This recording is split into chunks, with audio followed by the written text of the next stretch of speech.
So to start, I just want to go through what we're going to be doing today.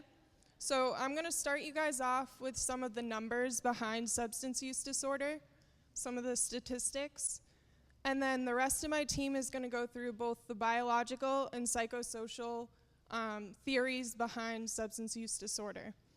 And then at the end, we're going to have our panelists come up and introduce themselves, and then they will be open for question and answer. The index cards that are with you guys, those are for you guys to write down any questions for the panelists throughout the presentation. So Whitney is going to be walking around. You can give her your index card, or you can speak through the mic, whatever you feel more comfortable with. So just some objectives for today. We want you to be able to describe the epidemiology of substance use disorder, and then again, both the biological and psychosocial theories behind substance use disorder. We want you to be able to explain the impact of adverse childhood events, and then also recognize relapse as a normal part of recovery. So if a couple people could just shout out some of the things that come to your mind when someone says substance use disorder. So, okay, so I'm hearing both substances, but I'm also hearing mental illnesses, which is good. So I'm glad someone said alcohol, because I think a lot of people don't actually think of alcohol when we talk about substance use disorders. So alcohol is actually the #1 misused substance, and it's a contributor in over 200 diseases. So as healthcare professionals, this is extremely important for us to understand substance use disorder and alcohol's role in that, because a lot of people don't think of it. So alcohol-related deaths are also the 4th leading cause of preventable death.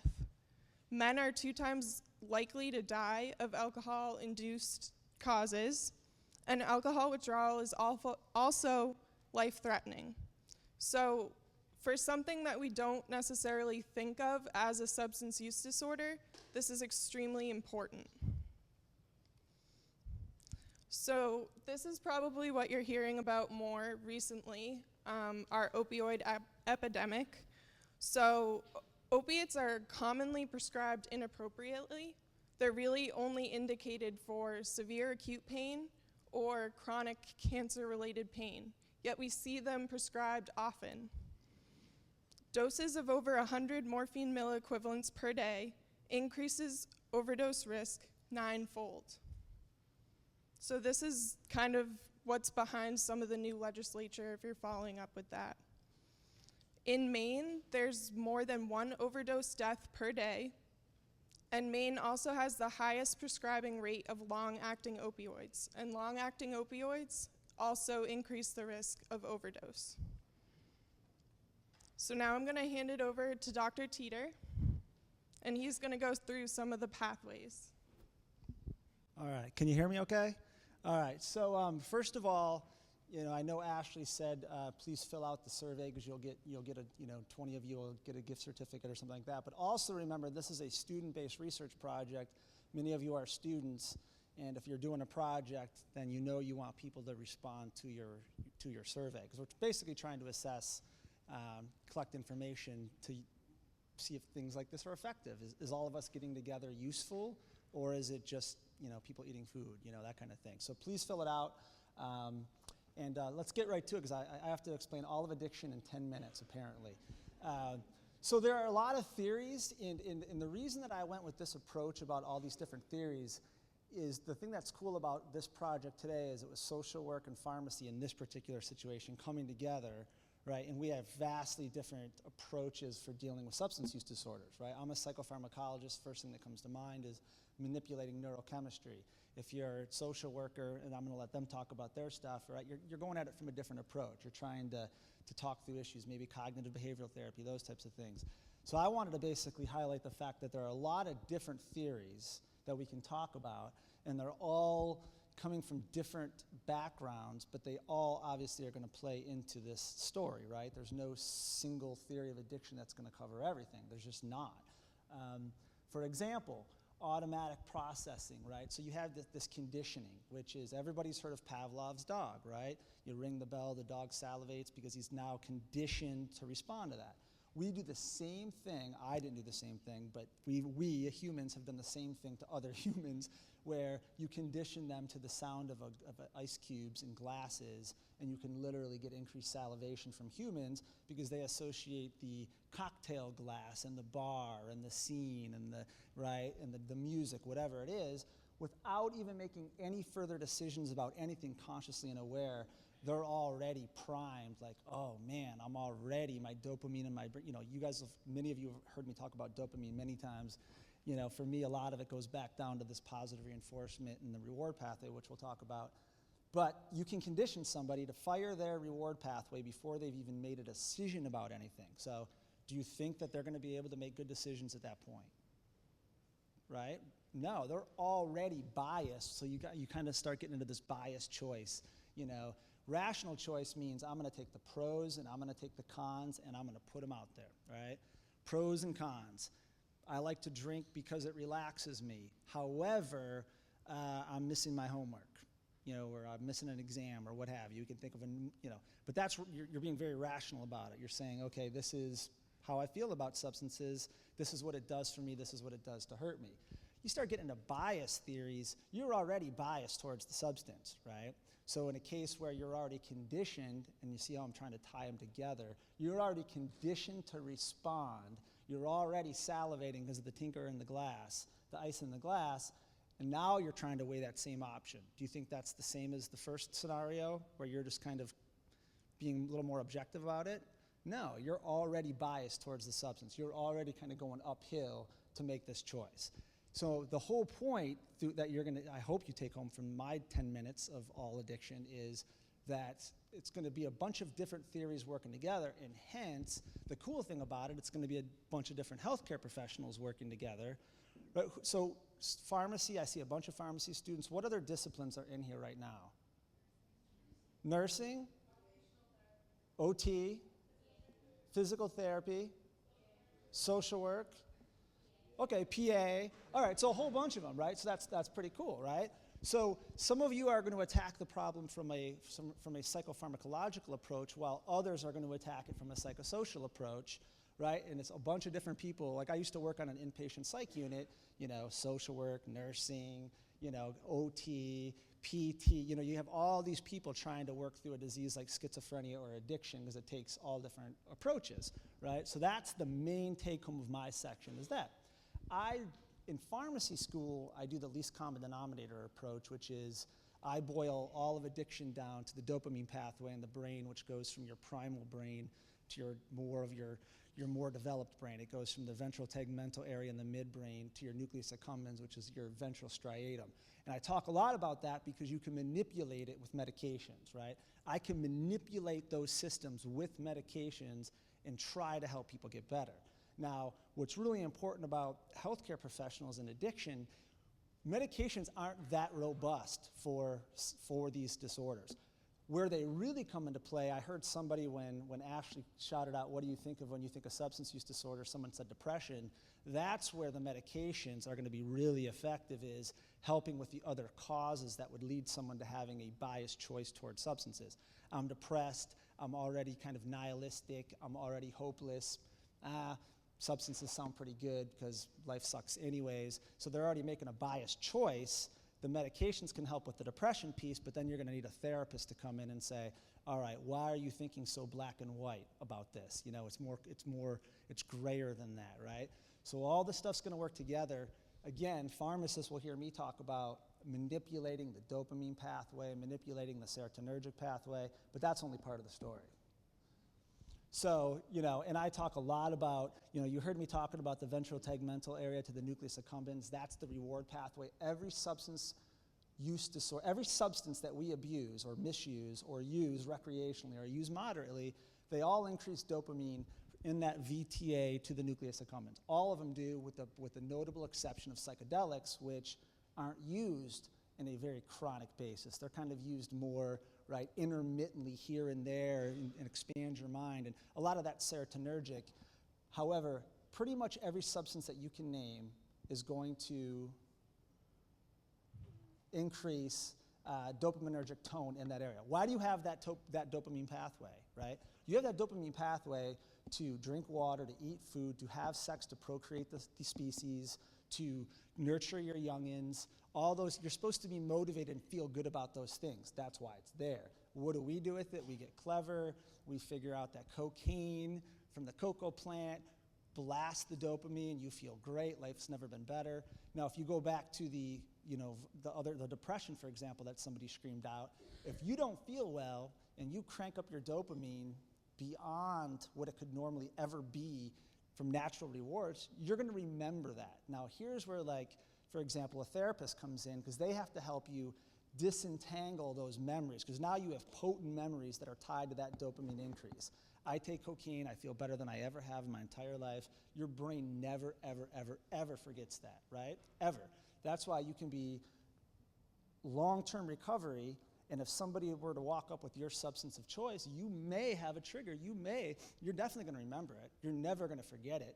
So you have to start going towards other positive reinforcers and trying to figure out other ways to deal with it cognitively, which is where therapists come in, nurses, and everybody else, right? So remember, that's why this particular event in addiction, I can't think of another psychiatric disorder where you need everybody to kind of attack it from different points. And then, so this is something you might see. I've kind of, George Koob is like a living legend of addiction. He's tried to bring it all together into one model, and he kind of boils it down to one model, which is kind of impossible, but tries to, into binge intoxication. You start using substances because it feels good, right? But what happens eventually? Eventually, you're using it as much to feel better than you are to feel good, right? Chasing the dragon. Who's heard of Chasing the Dragon? Everybody. So Chasing the Dragon, right? That initial dopamine surge, you're never going to forget it, and you're always trying to go back there again. Do you think you can go back there again? No, you can't, because your body pushes back, which I'm going to talk about very quickly. So you spend a lot of time after the initial phase basically using substances to feel normal again, to level off, to kind of get back to where you think you should be, whereas it felt good at the beginning. Kind of wanting versus liking. It's another whole theory of you liked it at first, now you just want it. And then what happens is you get the craving kicking in because your brain circuitry is geared up. Right, it places a lot of importances on substances over other natural rewards. And then this, to me, is kind of the thing that, with medications and what are we going to do long term, this is what I think about the most, is this theory right here, which is kind of, like I said, tying them all in together. If you use substances, your brain pushes back. If you use alcohol, your brain pushes back with glutamate, all right?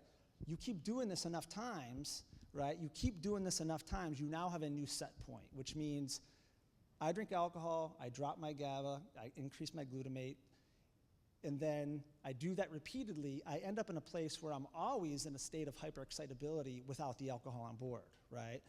The problem is, and where everyone has to get involved, is it's not as simple as just manipulating neurochemicals. You also have the memories that get involved. Like, you start creating this whole structure around the drug that is, it's very important to me, right? Your brain associates importance with that drug now because you pretty much aren't going to feel too good without a drug on board, right? So you're not starting at baseline anymore, you're starting somewhere much darker.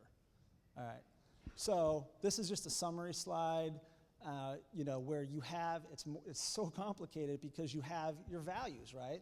You have values. You may crave a drug, but your value says, I have to take care of my children, right? So now you're bringing in another tool that's not a medication in my example, where I would use the medication to help them with the depression, where at the same time, a therapist has to help them restructure how are your values lining up with your behaviors. I know you crave the drug, and I know you won't be depressed if you use cocaine, at least for a little while, but how does that line up with your value system that we're going to set up during our therapy session, so when you do crave it, you can turn back onto your values and other tools, right, versus the drug. Again, from a psychopharmacologic standpoint, medications help with a lot of the other stuff that comes along with addiction. They're not that great for addiction. They're just not. Although we're getting better, right? People are getting better at figuring this out. But the effect size and all the stuff I won't bore you with because I don't have time because Whitney's yelling at me about my time. They're just not that effective. So we need social work, PAs, OT, everyone else to help treat these patients. Am I doing the risk side? Okay, risk, and somebody, who's at risk, right? So who's at risk?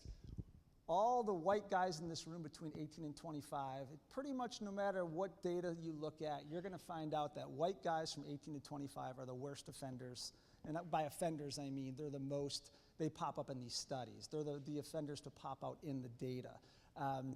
Why? I would argue because, the frontal lobe's not developed until you're probably about 25.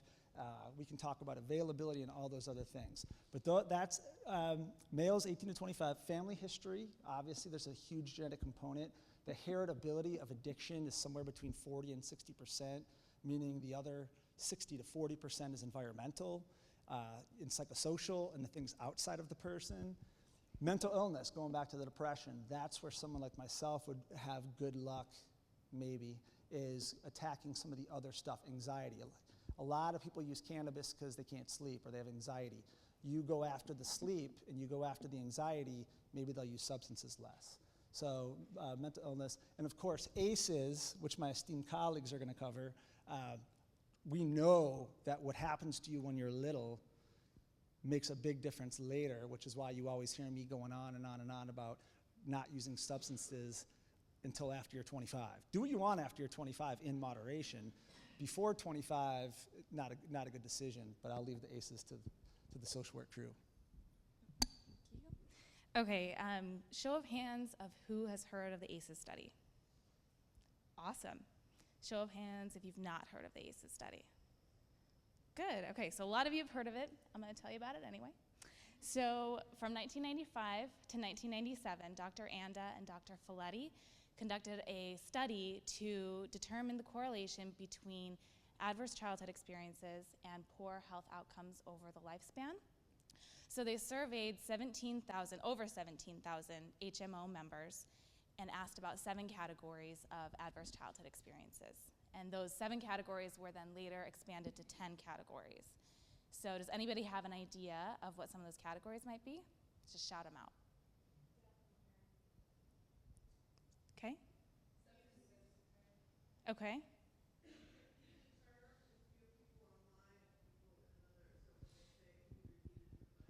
Yeah, so that was, I heard death of a parent and I heard substance use of a parent. Okay, anything else? Sorry? Abuse. Okay, so to reiterate all of those, the categories are physical abuse, emotional abuse, sexual abuse, physical neglect, emotional neglect, substance misuse in the home, mental illness in the home, divorce and separation, mother treated violently, and a household member being sentenced to prison. So what they found from this study was that 52% of those 17,000 HMO members had experienced at least one of those categories of ACEs, and 6.2% had experienced 4 or more. And this study was repeated nationally in 2011 and 2012 with US children under the age of 18. And that study revealed that 25% of all US children had experienced at least one adverse childhood event, and 22.6% had experienced 2 or more. So this information is significant because they did find that there was a correlation between having experienced something adverse in childhood and poor health outcomes over the lifespan. And they found that specifically with 4 or more ACEs, your health risks increased significantly. So with 4 or more ACEs, you're 2 times more likely to smoke, 12 times more likely to have attempted suicide, 7 times more likely to be addicted to alcohol, and 10 times more likely to have used intravenous drugs. And in addition to these health risk behaviors, a person is at increased risk for mental illness, chronic disease and disability, substance use disorder, unsafe sexual practices, contraction of HIV, intimate partner violence, sexual violence, homelessness, and reduction in life expectancy. So this graphic here shows how that correlation happens. So from having an adverse childhood experience, it disrupts the proper neurodevelopment, specifically in areas of the brain that govern learning, rational thinking, emotional regulation, impulse control, and interpersonal skills. And from those neurological deficits, a person is likely to experience social, emotional, and cognitive impairments, which often lead to the adoption of health risk behaviors such as using substances, unprotected sex, becoming involved in a violent relationship. And those things lead to disease, disability, and social problems, which will eventually lead to early death.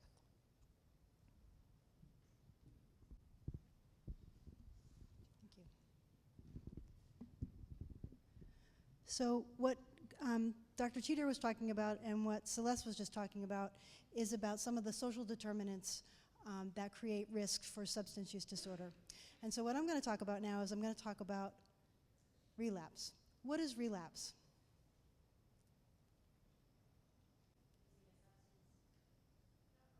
Go ahead. So once you start using a substance again, once you've initially stopped, okay? Okay. Reoccurrence of symptoms, right. So all of those things are relapse. So when we think about relapse and we talk about substance use disorder, I also like to think about substance use disorder as a lifestyle illness. Does anybody know what a lifestyle illness is?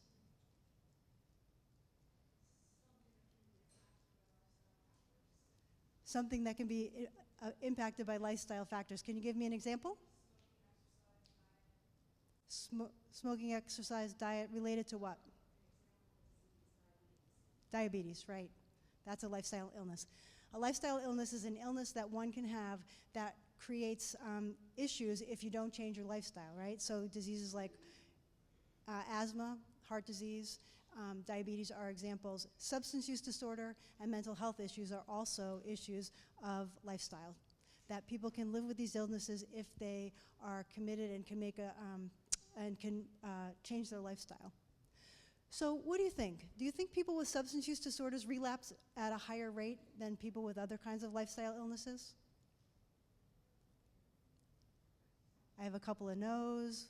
Anybody think they might? Okay. So what we know about the science of relapse is that people who have drug addiction, in this study that was done, that was published in the Journal of American Medical Association, is that people with drug addiction relapse at about the same rate as people with type 1 diabetes and, with hypertension and asthma. So if we look at these other lifestyle illnesses, we can see that drug addiction actually, people have relapses less often than folks in these other categories. The issue for relapse in substance use disorder, now I've been in the field of substance use, working with substance use disorder for a really long time. And what I can tell you is that we are in a much better place now than we were in the past. When people would have relapse in the past with substance use disorders, we used to tell them that they had to leave treatment and that they had to come back when they were ready to change. What we know now is that relapse is not a failure of treatment. Relapse is actually a normal part of the process of recovery. It's not a failure. Relapse is not a choice. The only choice that someone has is essentially is to use or not to use. But once the craving starts, once the body and the brain gets engaged, once that conditioning, as Dr. Teter talked about, happens, that those neural pathways often lead back to the substance use, especially when someone is not getting assistance or help or has the support to get well and to continue to recover. We also know that discontinuing services when someone relapses could lead to the person continuing to relapse. We know that the longer people can stay in treatment, the more likely they are to continue in the recovery process. There are programs that still use abstinence-only models, and abstinence-only models mean that if someone uses, they can no longer be in treatment. There are some good reasons for that. However, what we also know from research is that harm reduction models work much better and keep people more engaged in treatment for longer periods of time, which increases long-term recovery. There's a wonderful study that was done, I think, at the University of Pennsylvania as well as probably have been repeated other places. But they used a functional MRI, and they looked at someone who was trying to recover. He'd been in recovery on and off over about a 5-year period of time, and he continued to relapse. And every time he relapsed, he felt like a failure. And so he agreed to be part of this study. And what they did was they put him in a functional MRI machine, and they used the imagery to show what happens when someone is exposed to people, places, things that remind them of their substance use. And within microseconds, the part of the person's brain that lit up had to do with those pleasure pathways that would lead somebody to start craving again. So it doesn't take much for those pathways to get reignited. And sometimes, even when someone has been in recovery for a very, very long time, that those neural pathways still exist. So someone could be in recovery for 20 or 30 or 40 years, and when something triggers that memory, that pleasure pathway lights up. It may not be that they go back to using, it may not be that they can now make a different choice, but it doesn't stop that neural pathway from lighting up and making that pleasure center go, ooh, this could be good, right? So I'm going to now turn it over to Katie, who's going to talk more about the people, places, and things. Thanks, Kelli. Hi. This is going to be short, and then we're going to get to the panel.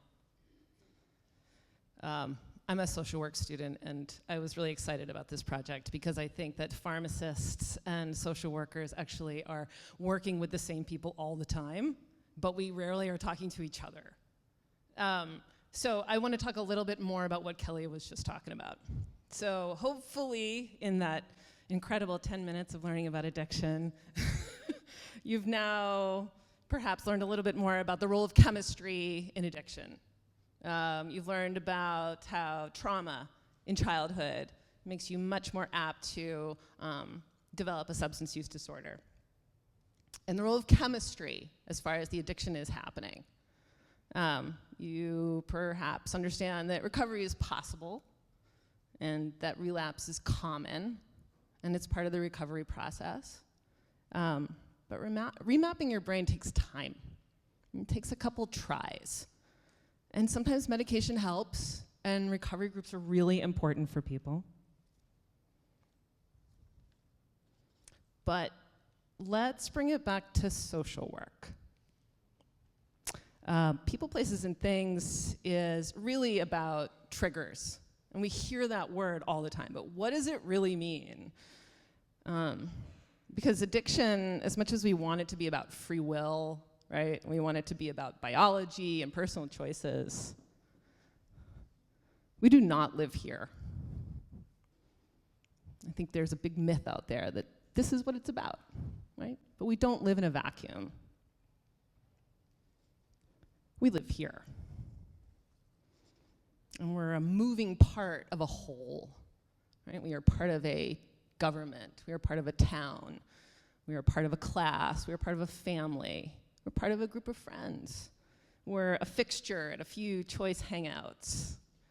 And we perform rituals and patterns all day long that make up like the character of our life, right? All these little things. And then you stop one of those rituals. You decide you're going to quit smoking because smoking is bad, right? So you quit. But you're still surrounded by all the familiar pieces of your life. Those friends that you used to sneak cigarettes with. You still want to go to the bar. You still want to go to the restaurant. You still want to go to those parties where you used to smoke. You're still driving in your car, listening to those same songs, but you no longer sneak those cigarettes in your car. Right? So these triggers are everywhere. My grandmother would drink a beer once a year, and she always needed to have a slice of pepperoni pizza with it And this was like big splurge on her part, calorie-wise. Right? And it was always, the beer was always from a bottle, it was always ice cold, and the pepperoni pizza had to be pepperoni, right?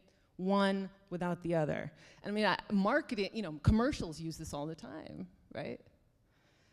And she would talk about how bad she was being when she was doing it. But she would eat every last bite, and she would drink every last drop, and she would say, next year we're gonna do this again. So we all have triggers. I'm sure you guys are all thinking of something that goes with something else, right? But for most of us, we're lucky enough that our triggers don't end up causing us to behave in a way that puts us in jail or creates isolation, mental health issues. But consider the addict who has engaged in use for years and developed patterns and associations and what those in the program refer to as people, places, and things.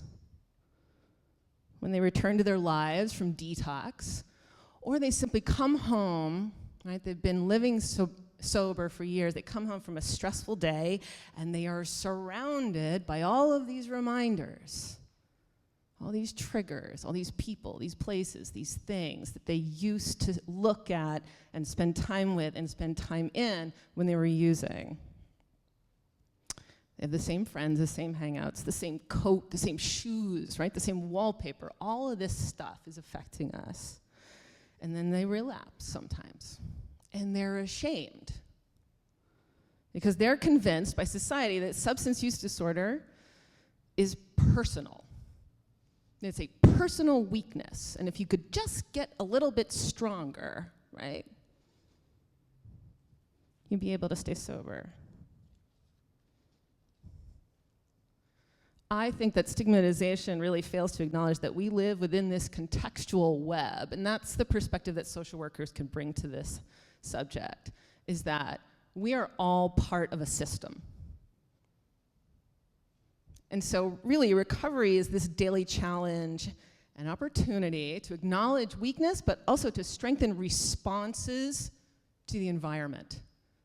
And that, I think, is something that every healthcare professional can really emphasize and push. It's really about, right, whatever it is that's your issue, it's about how you are responding to your environment and recognizing that that is a huge part of the care that we have to do for ourselves. It's not personal choice in a vacuum. It's within the context. And so when we learn about how to respond to our environment, then we learn how to respond to ourselves better.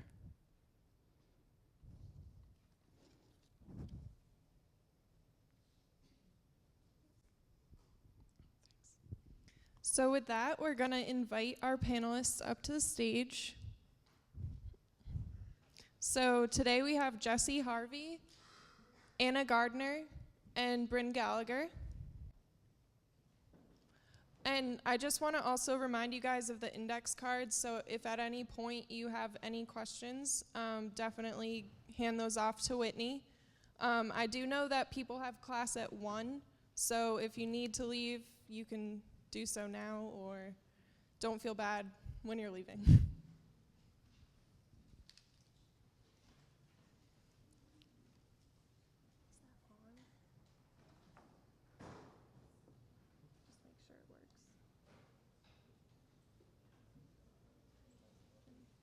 Is there a red button on the bottom, or just hit it once? Just check and make sure it's on. Okay.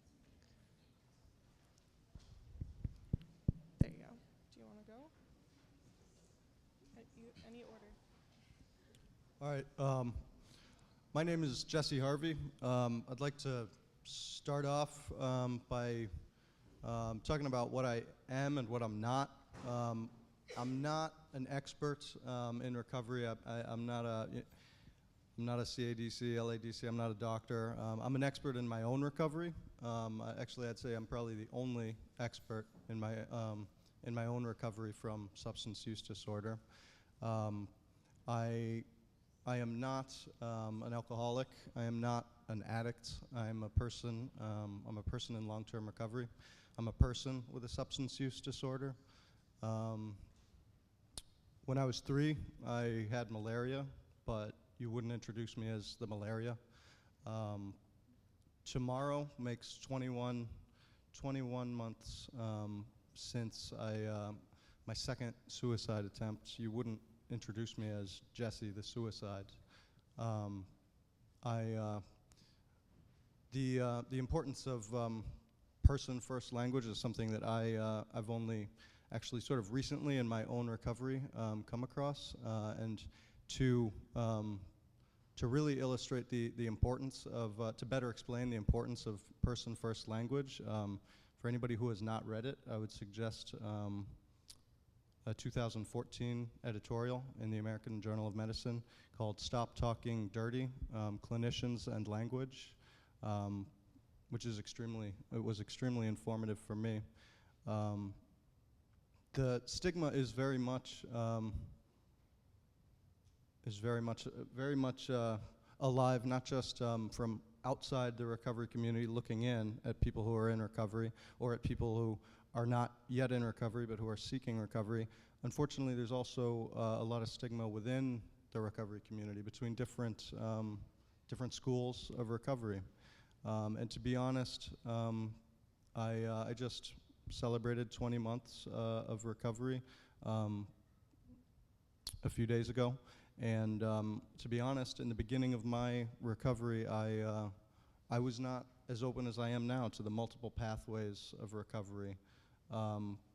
I, like many others in Portland and in the Portland area, I was discharged here from a mental health facility in state prison in Massachusetts, and I got a ride up here. I got dropped off at a sober house, a 12-step abstinence-based sober house, and that's what the majority of them are, at least around here. I can't really, I don't know about elsewhere, but it was really drilled into my brain that abstinence was the only pathway to recovery, or at least the only acceptable pathway to recovery. It was the superior pathway to recovery, or that there were no other pathways to recovery, not just abstinence, but 12 steps. That somebody who, maybe they're abstinent, but they're not working 12 steps, that they somehow, that they're not in recovery, you know? And needless to say, I'm really glad now that I'm at a different place in my recovery. I'm utilizing some different supports, and that's not by any means to suggest that everybody in 12-step fellowships believes that way. That's just sort of what I was. That's one of the things that was explained to me by some of the people in my house. Unfortunately, was that 12-step recovery is the only legitimate form of recovery, and that medication-assisted treatment certainly isn't legitimate, which it absolutely is, you know, obviously.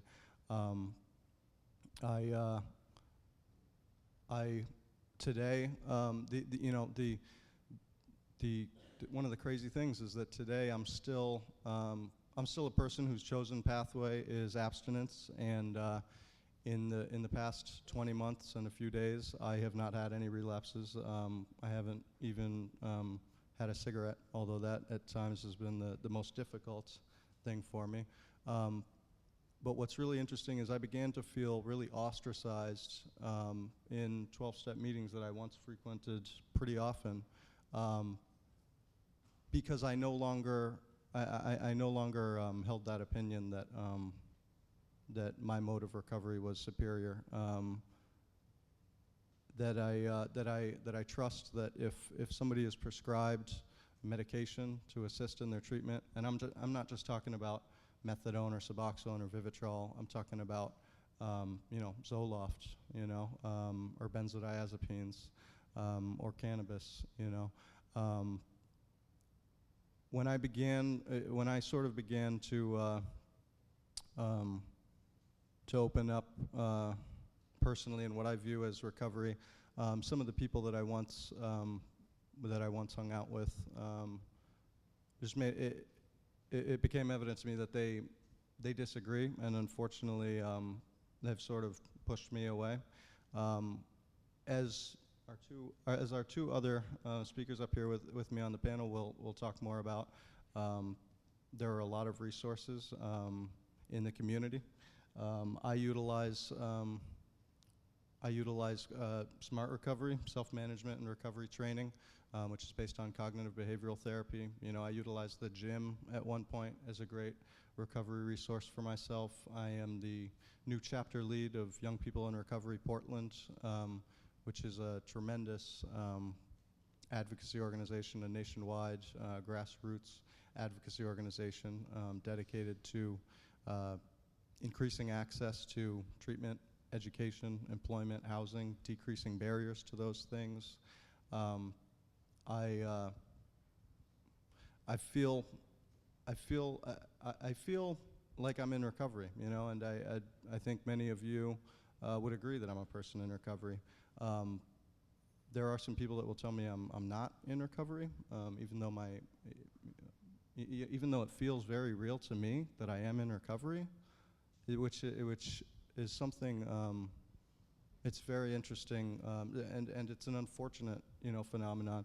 I can't imagine what it would be like, you know, if I was on, say, Vivitrol or something, you know, and that I was told, you're not in recovery. You're taking a I know it was prescribed to you by a doctor, but you can't take that. You're not in recovery. Your experience, your reality is not real. You know, it's recovery is a very personal experience, and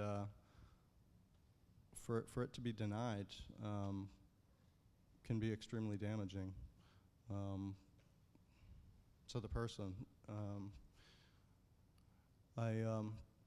I want to thank you all for being here and for listening to me speak today. I'm going to pass the microphone off to somebody else, but there will be opportunity for questions later for myself and for the other two. Thank you.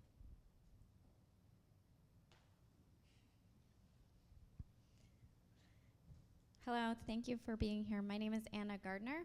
I am honored to serve as the Collegiate Recovery Program Coordinator at the Recovery Oriented Campus Center at the University of Southern Maine. We are more commonly referred to as the ROC. And, you know, we talk about recovery, and I think one of the, thank you very much to Katie for talking about the environmental triggers and how the environment we're in impacts us to such an extreme and in so many ways. And according to research, there is a significant reduction in the risk of substance use reoccurrence when individuals participate in a peer support community program. And that doesn't just refer to AA, it doesn't just refer to a church, it's across the board. It talks about changing our environment and getting the support from our community and our peers. And colleges and universities across the country have acknowledged this and are establishing collegiate recovery programs and centers to meet the needs of college students in recovery. So the University of Southern Maine has had the pleasure of doing that, and we opened the Recovery Oriented Campus Center in September after a lot of hard work from Bryn and some other students and staff. The college environment is often considered a high-risk environment for substance use. There are cultural norms that run counter to recovery in the college environment. And collegiate recovery centers are designed to build a supportive community for students in recovery from substance use and mental health conditions. I think that one of our primary goals is to create new norms, promoting health and wellness and embracing all pathways to recovery. And that doesn't, I know today's, you know, our focus is primarily on substance use disorder, but I want to emphasize that recovery can mean many things to many different people. You know, as Jesse said, it's a very personal journey, and we embrace everyone's personal journey to recovery, whether that be recovery from substance use disorders, recovery from depression, recovery from anxiety. And we're creating a community where that becomes the norm versus the sort of what's the opposite of norm? The exception, thank you. I'm gonna pass it over to Bryn now, and I'm sure I'll speak again with hopefully some great questions. And again, thank you all for being here. Hi, everyone. Just like introduction, couple minutes. Does that sound good? Yeah. Okay. So my name is Bryn Gallagher. As Jesse said, I'm also a person in recovery, and I'm a Portland native. I'm currently in my second year at Maine Law down the road. So this session has been so informative for me because I rarely look at it from such a, is like medical the right term? From such a medical standpoint, and I really, really, really appreciate that vantage point. Some of the words went right over my head, so much respect to you all. So yeah, I mean, I think we're focusing on stigma and stigma reduction, and I know we have some questions lined up, but my experience, at least entering recovery, I mainly just drank and tried some drugs here and there, but my experience entering recovery was that I actually kind of felt more shame after I stopped using from family and friends who were very loving, and it didn't come from this like, you know, malicious place, but they were confused because I hid my use from them pretty well, especially my parents. And so when I entered recovery, the stigma and shame that I felt was very much like, yeah, but you're 20 at the time, and you're supposed to be out doing these things. This is so normal. This is what 20-year-olds do. And it is what a lot of 20-year-olds do, but it's not healthy and shouldn't be normalized to the extent that it is, in my opinion. So I was surprised, and it was hard to feel that kind of pushback from something that I thought was like what I was supposed to be doing. And it turns out it was, and it's been an incredible journey so far. My parents have definitely come around. My community has been wildly supportive. And it's taken a lot of conversation and a lot of kind of education for myself and for those around me in terms of what addiction is all about, what it stems from, which is what we just heard about, and what we can do to better support people no matter what they used and no matter what they want their recovery to look like, just to show up as a community, as a social worker, as a doctor, as a friend, as a parent, and to be supportive in whatever way we can. Maybe there was something else I was gonna say. Just that the Rock, I mean, what's really incredible, and I think it's not talked about enough, is that collegiate recovery communities exist all over the country in big, big ways. I highly recommend checking out the Association for Recovery in Higher Education. Collegiaterecovery.org is their website. They are an amazing organization. I do intern for them, so I am biased.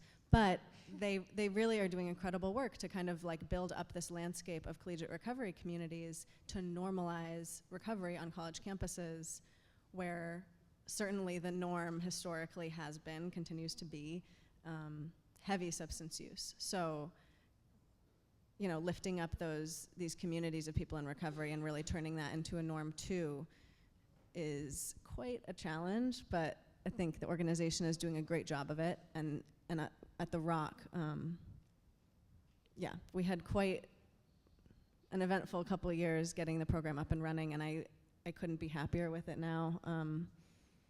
I love that we embrace recovery from eating disorders, recovery from substance use disorders, recovery from mental health conditions.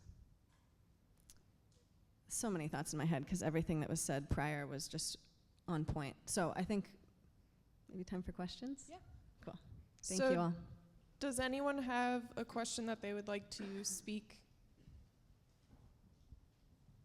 I just want to thank you all for being here today. It's really helpful for everyone here. My question is, you can probably all speak to it, but specifically Jesse, you said, and I think we all kind of have an awareness and understanding of AA in the program, but you mentioned SMART. So I was hoping maybe you could speak a little bit more about that and maybe some other avenues that you guys alluded to, but didn't really get into, so that we can all kind of know a little more about that. Yeah, certainly. So it's really been in the past maybe 3 or 4 months that I've started attending smart recovery meetings. There aren't that many in Portland, and when I lived in Massachusetts, at one point I looked on the Smart Recovery website, and there was only one in all of Worcester County, which I found very surprising. So I'm new to Smart Recovery. It's obviously not 12-step based. It is evidence-based, very cognizant of and respectful of the multiple pathways to recovery. Some people, it seems, some people can use cognitive behavioral therapy and a sort of moderation platform, but at least the meetings that I go to, there's an emphasis placed on not on moderation, but on abstinence or medication-assisted treatment. I've been learning about some really cool things like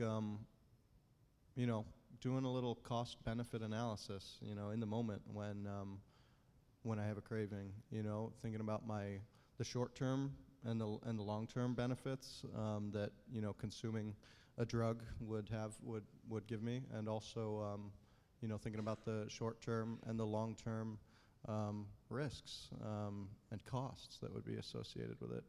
I've just recently learned about VACI, V-A-C-I, vitally absorbing creative interests.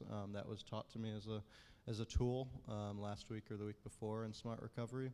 The idea that you can get in life, you can replace some of those short-term and long-term benefits that were associated with drug use. Some of those things, some of the very real and very real benefits that I got from using drugs, that some of those can be replaced with these vitally absorbing creative interests, new pursuits, new hobbies, new resources, new people, new communities. That's Smart Recovery. And as I mentioned, I'm involved with Young People in Recovery. I'm the chapter lead of the Portland chapter. I am also I'm also a council member at the Portland Local Council of the Consumer Counsel System of Maine. I am pursuing certification from the state of Maine in intentional peer support. And where I'd like to just throw this out there, in the world of intentional peer support, a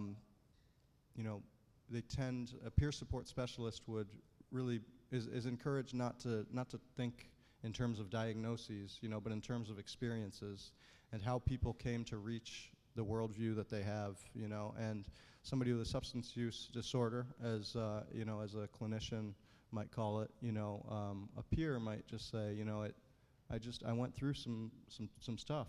I had a normal reaction to very abnormal events. I had a normal reaction to the ACEs, the adverse childhood events. That's an interesting, a different view. Yet for me personally, right now, my recovery is really comprised of community, and the tools. The tools are Smart Recovery, YPR, intentional peer support, the consumer counsel system, Voices of Recovery, which is a speakers bureau I sit on. There's tons, and I want to let Bryn and Anna talk some more about these too. I think you just hit on anything I was going to say. Just to reiterate, the question was kind of other pathways, basically, that we had spoken about.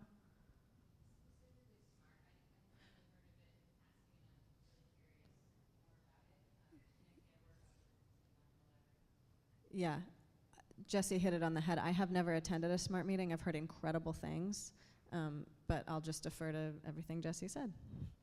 I think we do have one specifically for Bryn. Whitney, do you want to go with that one? Yep. So the question reads, what steps should we take if we would like to create an ROCC group here at UNE? That's so exciting. So there are a couple steps that can be taken. I'm going to direct you again to collegiaterecovery.org. That's one place that I think should be checked out first, is that website. Additionally, Anna, of course, because it's her full-time job, can talk about the process that we had setting up the rock, and I'm sure she can speak to that a little bit more.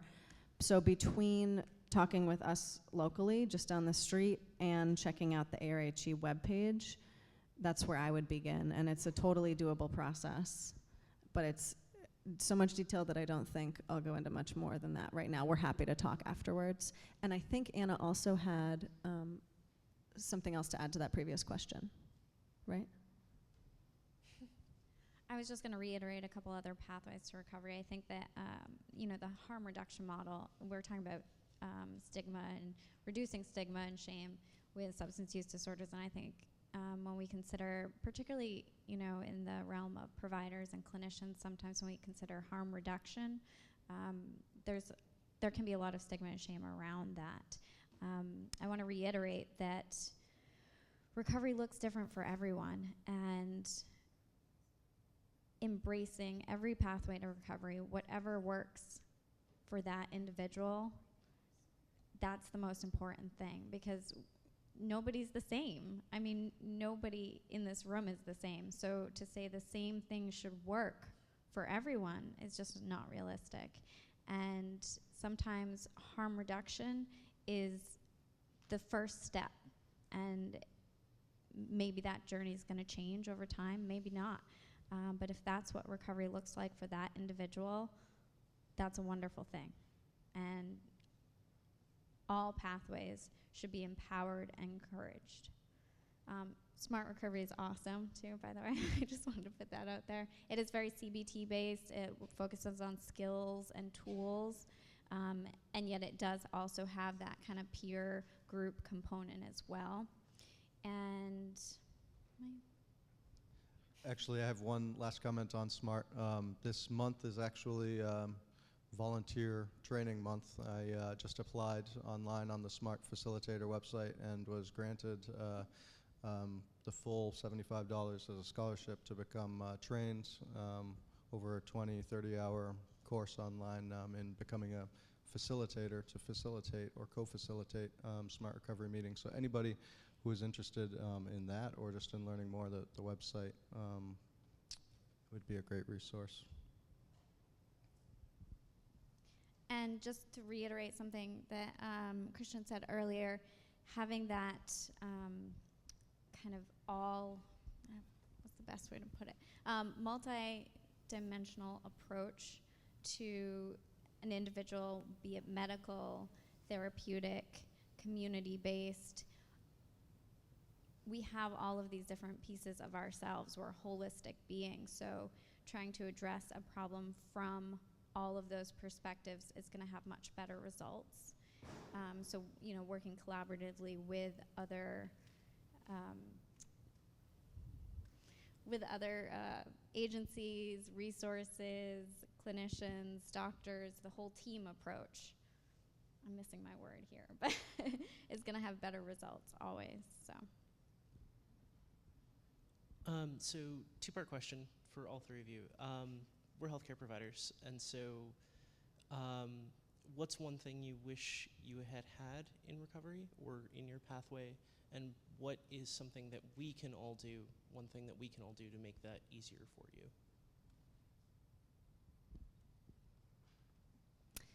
Great question. I would say, especially in early recovery, it would have been very helpful to, so I was on medication for anxiety when I came into recovery, and I was not forced off of it, but encouraged off of it. And fortunately, along with the rest of my support system, my anxiety has been properly dealt with for the last several years. For a lot of people, that's not the case. And so when they are encouraged to get off their medication, relapse is common. Other mental health conditions come up, as you might expect. So to answer your question, I would say be as supportive as possible of all of the different pieces of someone's recovery that exist, especially early on. And I don't think anyone in this room would do this, but don't encourage someone to jump off their medication without tapering down. And I mean, I know that's like second nature, but it happens a lot that people are just told to get right off their medication, that if they want to be sober and in recovery, they just like can't be on anything else. And I think that's really problematic. So whatever you all can do to decrease how much that happens would be much appreciated. Yeah, for sure. I would also want to throw this out there. You know, that as medical professionals, but even just as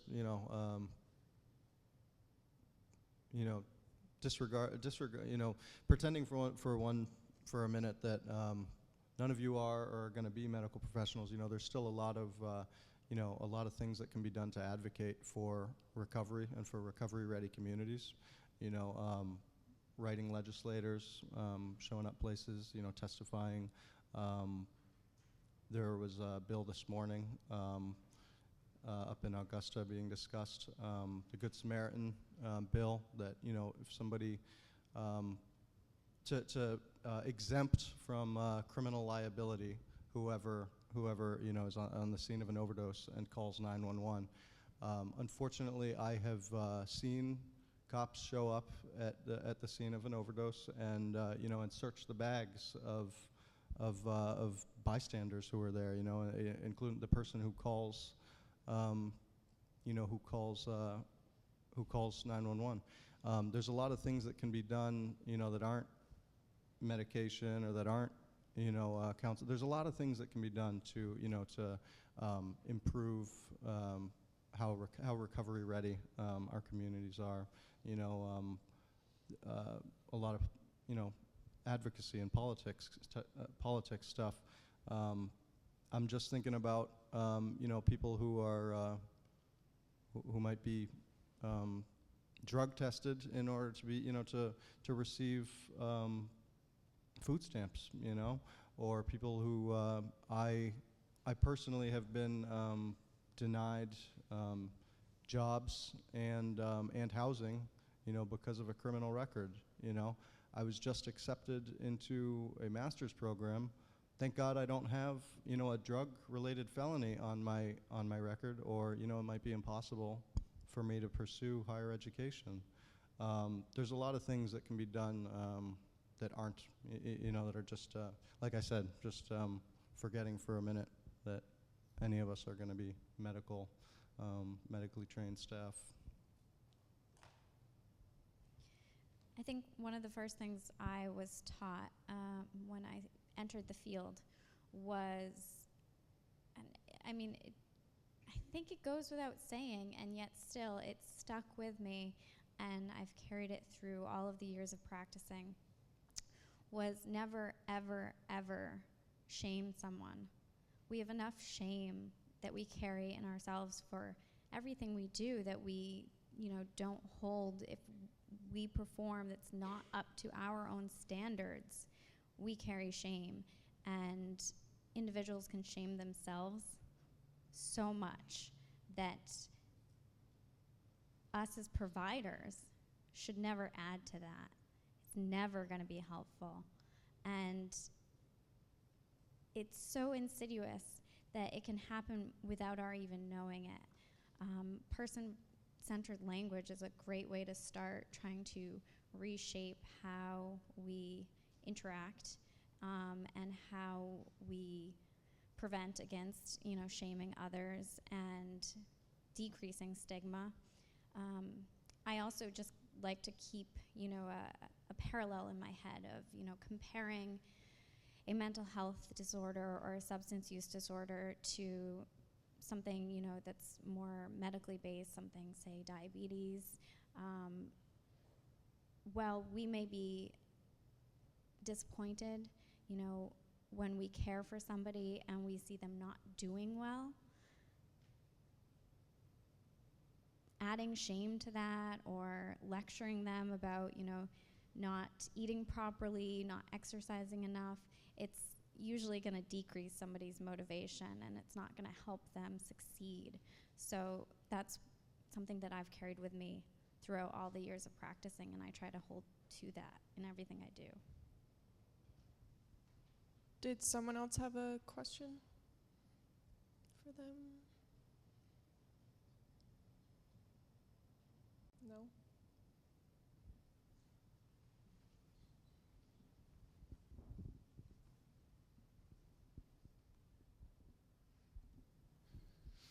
First, just a quick comment. I've been very interested in collegiate recovery as well, and I know that UNE is actively looking into it.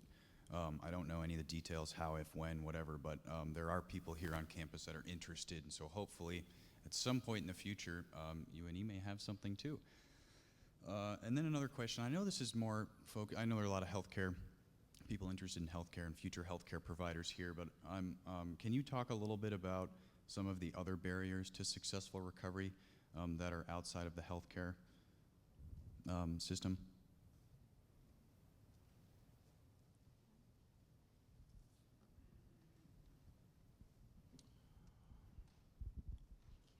Yeah, actually.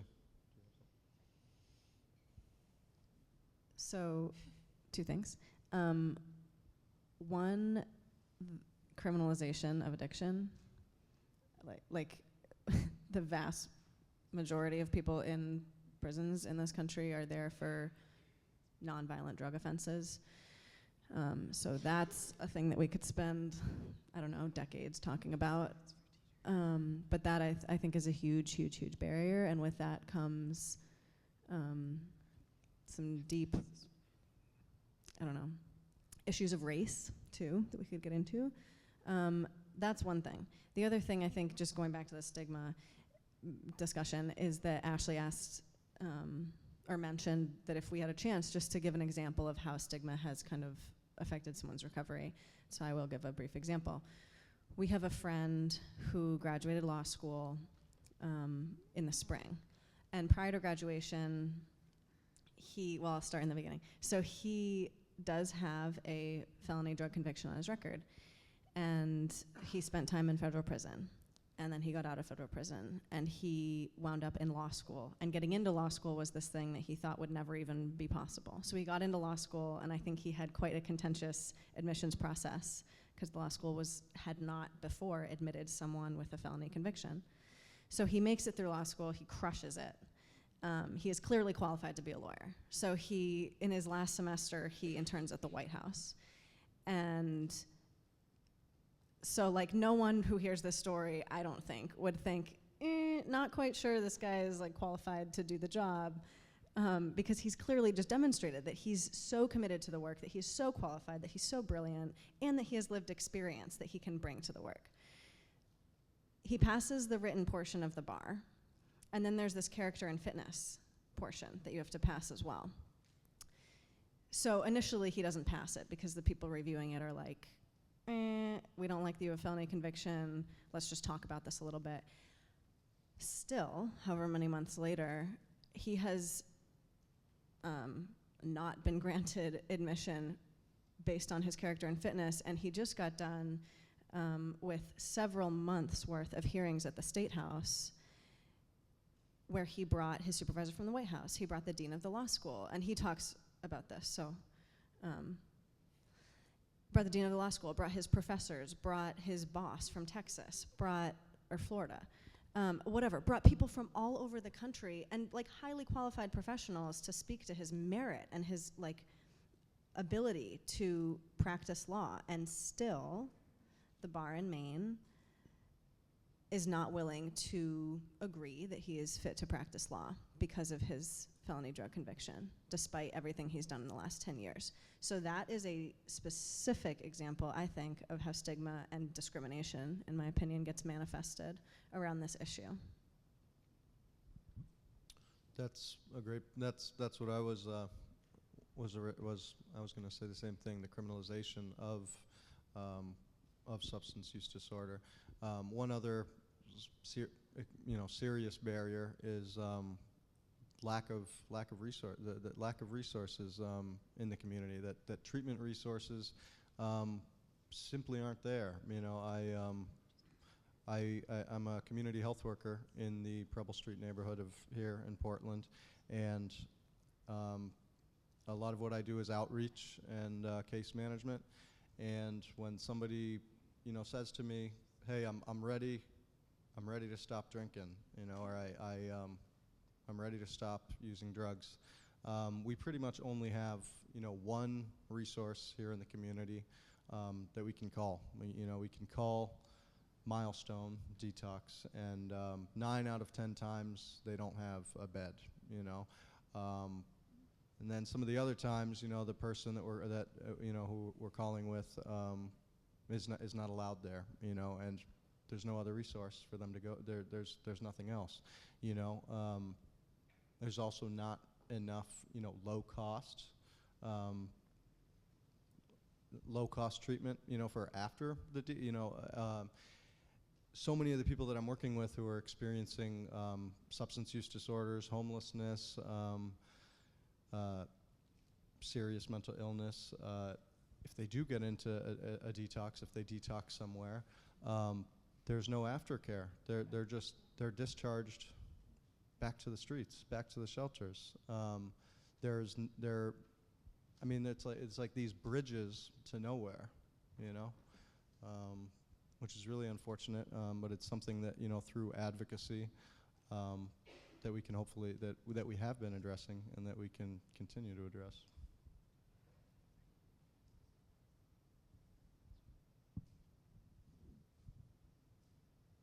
Okay. So we have another question. So do you think that the legality of alcohol makes it have less stigma and therefore higher rates of use?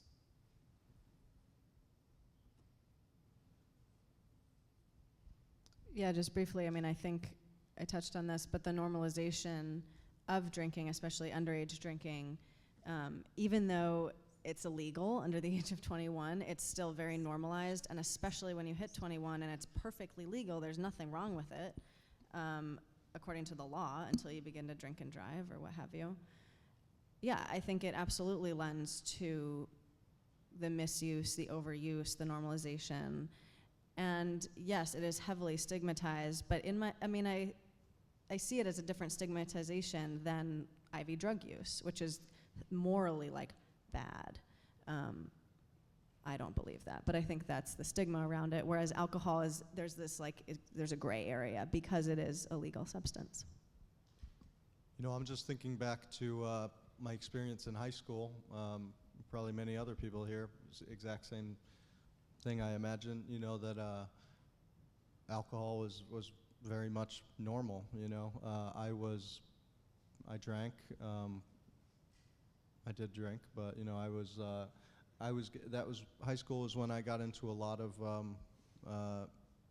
my substance developing. It was where I began to develop, a very unhealthy relationship and pattern of use of drugs, and it's for alcohol, which is a drug. Well, everybody here knows. I'm assuming the statistics on.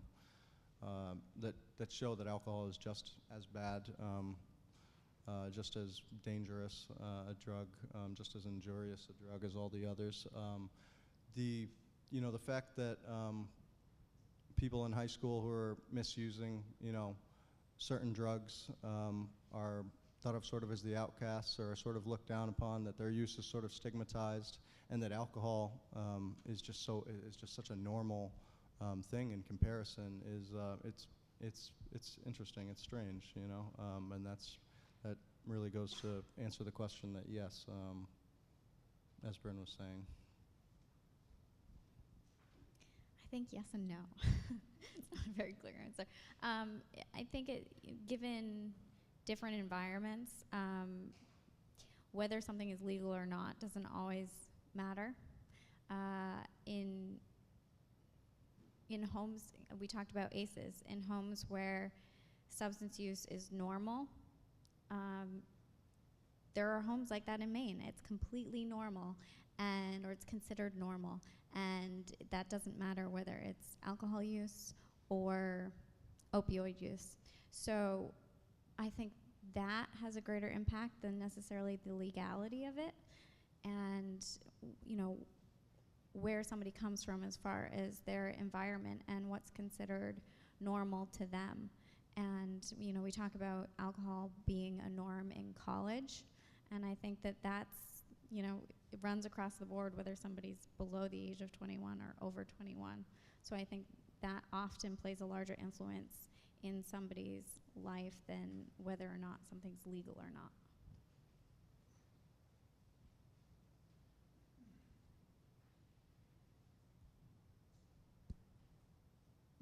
I'm just going to add something to that really quick. I read a book on this exact question, and somebody had a pretty good analogy. If I sat down at a table with a bunch of people, like say we were going to go out for dinner this evening, and I said, you know what, I just don't feel like having a Mountain Dew tonight. Nobody would say, why not? Come on, man, have the Mountain Dew, right? Whereas alcohol, people look at you like you're a social leper sometimes if you don't feel like having a drink. So I think the social part for me does fit in just because if you're sitting in a public place, having dinner, socially acceptable, right? There's no injection, there's no snorting, you're just drinking. And nobody would ever question me if I said, I don't want 77 grams of sugar right now. I'm just not in the mood, you know, for all that sugar and green chemical right now. But if I said, I don't feel like having a drink with you, literally people would look at you awestruck, right? So for me, the alcohol is a tricky one, but anyways. All right, yeah, we're out of time. Good job holding on, guys. That was awesome. So if Thanks. everyone could help me thank you to the panelists.